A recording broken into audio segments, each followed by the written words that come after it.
1521년 베오그라드의 성벽이 무너지던 날, 포연 속에서 예니체리 병사들이 도시 안으로 밀려들어왔을 때 패배한 자들을 기다리고 있던 건 단순한 죽음이 아니었습니다. 어떤 의미에서는 죽음보다 훨씬 더 잔인한 무언가였죠. 전쟁에서 진다는 건 그냥 지는 게 아니었거든요. 이름을 잃고, 언어를 잃고, 신앙을 잃고, 자신이 누구였는지조차 지워지는 과정의 시작이었습니다. 그리고 이 모든 공포는 우연도, 전쟁의 혼란도 아니었습니다. 국가가 설계하고, 법이 정당화하고, 관료가 기록한 차갑도록 정밀한 시스템이었습니다. 지금부터 그 시스템의 심장부로 들어가 보겠습니다.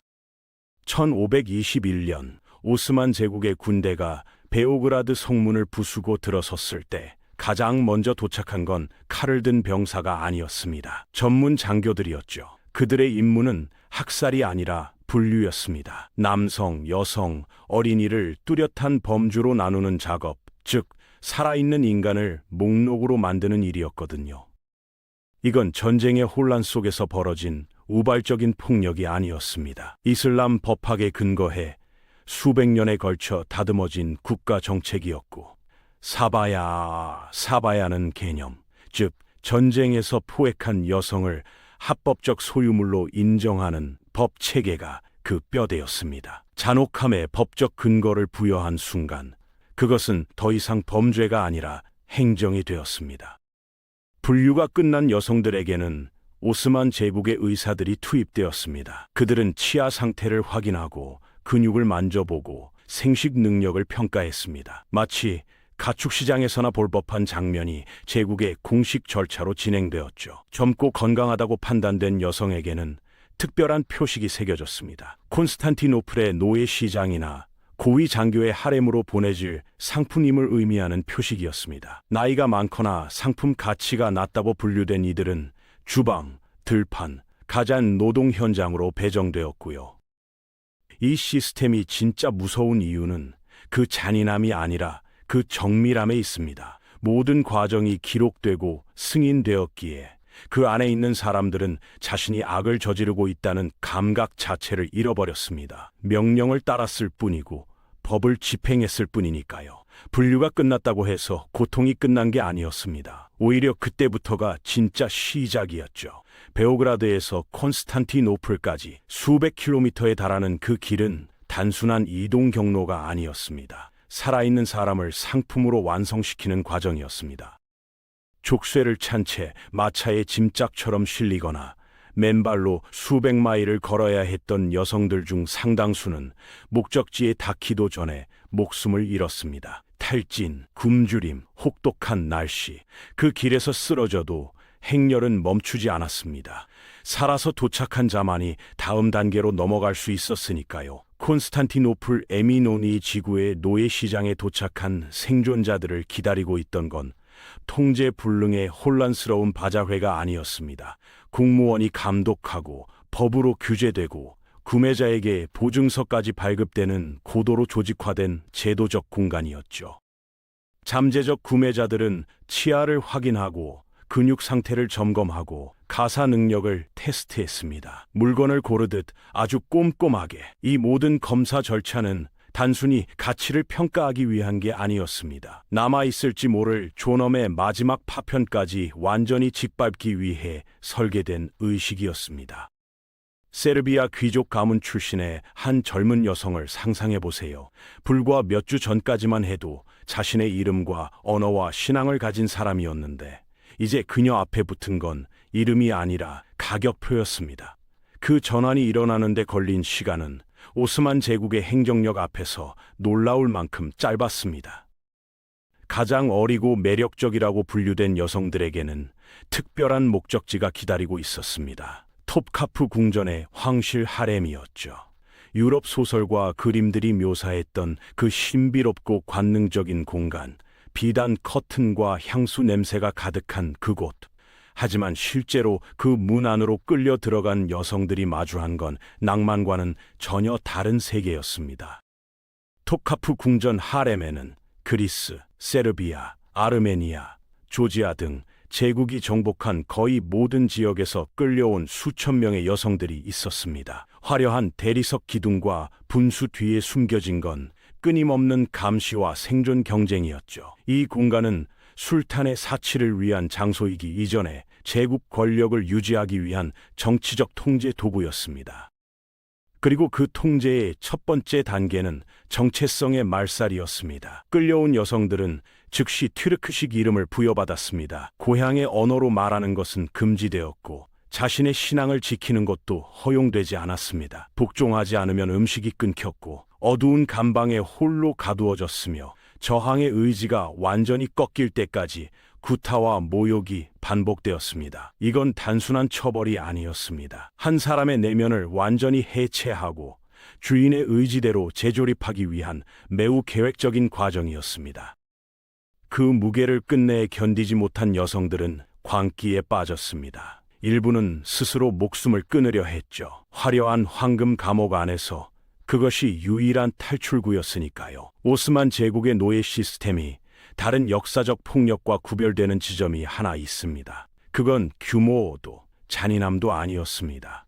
바로 기록이었습니다. 제국의 서기들은 포획된 모든 여성의 나이, 출신 지역, 보유 기술, 시장 가격을 빠짐없이 공식 장부에 적어 넣었습니다. 인간의 불행이 행정문서로 정리되는 순간이었죠.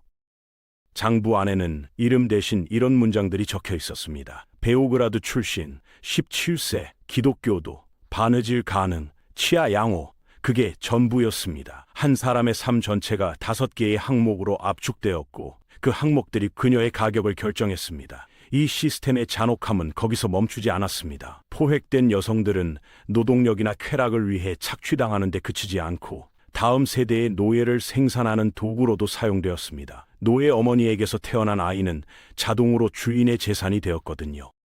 어머니는 자신의 아이가 언제든 팔리거나 선물로 넘겨질 수 있다는 사실을 알면서도 그 아이를 낳고 키워야 했습니다. 이 시스템은 그렇게 스스로를 복제하며 세대를 넘어 이어졌습니다. 저항한 자들에게는 더 가혹한 운명이 기다렸습니다. 특히 치열하게 싸웠던 적국 지휘관의 아내들은 남편을 죽인 바로 그 장교의 하렘에 배치되었습니다. 패배를 단순한 군사적 결과로 끝내지 않고 씻을 수 없는 굴욕으로 완성시키는 제국의 계산이었습니다. 그렇다면 저항은 없었을까요? 있었습니다. 하지만 그 불씨는 번지기도 전에 꺼졌습니다. 일부 여성들은 야음을 틈타 탈출을 계획했고 일부는 가족에게 비밀 메시지를 전하려 했으며 일부는 음식을 거부하며 스스로 아사를 택하려 했습니다. 할 수 있는 모든 방법으로 저항했죠. 하지만 발각된 순간 기다리고 있는 건 조용한 처벌이 아니었습니다. 공개 고문이었습니다. 그것도 의도적으로 많은 사람들이 보는 앞에서 집행되었습니다. 이건 단순한 응징이 아니었습니다. 제국 전체에 메시지를 보내는 행위였죠. 술탄의 질서에 맞서는 자가 어떻게 되는지 눈으로 직접 보여주는 냉혹한 통치 언어였습니다. 그 장면을 목격한 다른 여성들은 저항의 가능성 자체를 머릿속에서 지워버렸습니다. 이 시스템이 진짜 무서운 건 단순히 폭력적이어서가 아니었습니다. 신앙과 법과 이윤이 하나로 결합되어 있었기 때문입니다. 군인은 신의 명령을 따랐고 상인은 합법적 거래를 했으며 성직자는 이 모든 것에 종교적 축복을 내렸습니다. 시스템 안의 모든 사람이 자신은 옳은 일을 하고 있다고 믿었죠. 그 믿음이 착취 기계에 무서운 영속성을 부여했습니다. 한 세대의 비극으로 끝날 수도 있었던 일이 법과 종교와 관료제를 통해 스스로를 복제하며 제국의 경제적 근간으로 자리 잡았습니다. 전쟁의 전리품이 제국의 핵심 산업이 되는데 걸린 시간은 놀라울 만큼 짧았습니다. 오스만 제국이 정복지를 넓혀갈수록 장부의 페이지도 함께 늘어났습니다. 발칸 반도에서 코카서스까지, 아드리아 해안에서 흑해 연안까지 새로운 도시가 함락될 때마다 새로운 공급원이 생겨났고 콘스탄노플로 향하는 침묵의 행렬은 끊이지 않았습니다. 족쇄를 찬 채 수백 마일을 걷는 그 행렬이 제국의 번영을 떠받치는 보이지 않는 기둥이었습니다. 콘스탄티노플의 노예 경매는 놀라울 만큼 정교하게 운영되었습니다. 모든 거래에는 영수증이 발급되었고 구매자에게는 보증서가 제공되었으며 반품 규정까지 존재했습니다. 거래가 성사될 때마다 세금을 징수했습니다. 상인들은 합법적인 허가증을 취득해야 했고 제국의 관리들이 전 과정을 감독했습니다. 제국의 입장에서 이것은 야만이 아니었습니다. 가장 수익성 높은 상품을 유통하는 합법적 비즈니스였을 뿐이죠. 장부 속 숫자들을 들여다보면 그 규모가 얼마나 거대했는지 짐작할 수 있습니다. 단일 전투 이후에도 수천 명이 한꺼번에 시장으로 유입되었고 제국 전역의 노예 무역 네트워크는 각 정복지를 새로운 공급 거점으로 삼아 끊임없이 확장되었습니다. 인간이 데이터가 되고 데이터가 돈이 되고 그 돈이 다음 전쟁의 자금이 되는 순환 구조였습니다. 오스만 서기들은 이것을 효율이라 불렀습니다. 훗날 역사는 이것을 인류 역사상 가장 정교하게 제도화된 비인간화 과정 중 하나로 기록하게 됩니다. 죽음의 여정을 살아남아 시장을 통과한 여성들을 기다리고 있던 건 단일한 운명이 아니었습니다. 철저하게 계층화된 새로운 세계였죠. 가장 위에는 술탄의 총애를 받아 제국의 정치에 영향력을 행사하는 극소수의 여성들이 있었고 가장 아래에는 법적 보호 하나 없이 매 맞고 팔리고 버려질 수 있는 수많은 평범한 노예들이 있었습니다. 톡카프 궁전 안에서도 권력은 언제나 불안했습니다. 총애는 하루아침에 사라질 수 있었고 경쟁자는 항상 존재했습니다. 그 안에서 살아남은 일부 여성들은 놀라운 방식으로 자신의 처지를 뒤집으려 했습니다. 뛰어난 눈치와 인내심으로 술탄과의 거리를 좁히고 아들을 낳아 후계자의 어머니가 됨으로써 제국의 결정에 영향을 미치려 했죠. 역사는 실제로 그런 여성들을 기록하고 있습니다. 하지만 그들이 휘두른 권력조차도 술탄의 의지라는 울타리 안에 갇혀 있었습니다. 보이지 않는 사슬은 끊어지지 않았습니다. 궁장밥 여성들의 현실은 더욱 가혹했습니다. 귀족 가문의 하녀로, 농장의 노동자로, 공방의 일꾼으로 배치된 그들에게는 어떤 법적 보호도 주어지지 않았습니다. 주인의 기분에 따라 매를 맞을 수도, 다른 집에 팔릴 수도 있었습니다. 하지만 이 시스템이 남긴 가장 잔인한 상처는 육체적 고통이 아니었습니다. 어머니와 아이를 갈라놓고 자매를 영원히 분리시키며 세대의 기억을 통째로 지워버리는 감정적 파괴였습니다. 그 상처는 몸이 아닌 영혼에 새겨졌습니다.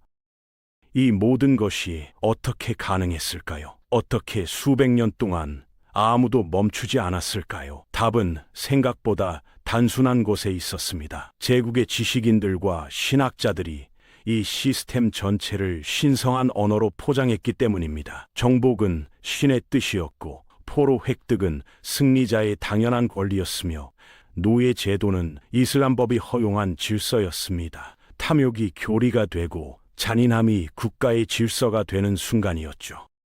포획부터 운송, 판매, 소유에 이르는 모든 과정에 세금이 부과되고 문서가 작성되었습니다. 폭력적 지배가 완벽한 행정 시스템으로 둔갑하는 데 필요한 건 총칼이 아니라 서류였습니다.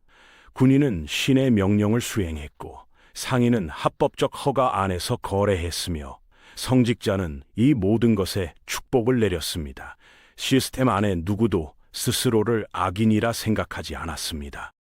그 거대한 기계 속에 갇힌 여성들은 가장 기묘한 존재가 되었습니다. 과거는 강제로 지워졌고 새로운 이름과 언어와 신앙이 주입되었지만 그렇다고 완전히 새로운 세계에 속한 것도 아니었습니다. 두 세계 어디에도 뿌리를 내리지 못한 채 유령처럼 살아가야 했죠. 몸값을 치르거나 운 좋게 탈출한 극소수의 여성들이 고향으로 돌아갔지만 공동체는 그들을 온전히 받아들이지 못했습니다. 수년간의 감금이 영혼에 새긴 상처는 자유를 얻은 뒤에도 사라지지 않았으니까요.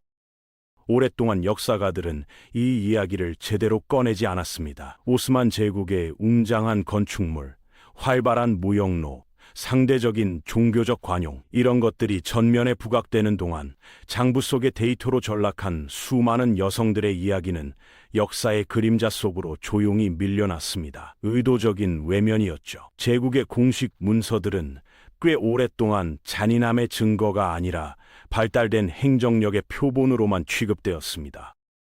꼼꼼한 기록, 체계적인 분류, 정교한 세금 구조. 학자들은 그 효율성에 주목했고 그 효율성이 무엇을 위해 작동했는지는 충분히 묻지 않았습니다. 문서의 형식이 내용의 본질을 가려버린 셈이었죠. 최근 수십 년에 들어서야 깨어있는 학자들이 그 문서의 이면을 들여다보기 시작했습니다. 장부 속 건조한 항목들 뒤에 숨겨진 실제 삶을 복원하려는 시도였죠. 그 과정에서 드러난 건 인류 역사상 가장 정교하게 제도화된 비인간화 시스템 중 하나였습니다. 단순한 전쟁의 부산물이 아니라 국가가 설계하고 종교가 축복하고 법이 보호한 거대한 착취의 구조였습니다.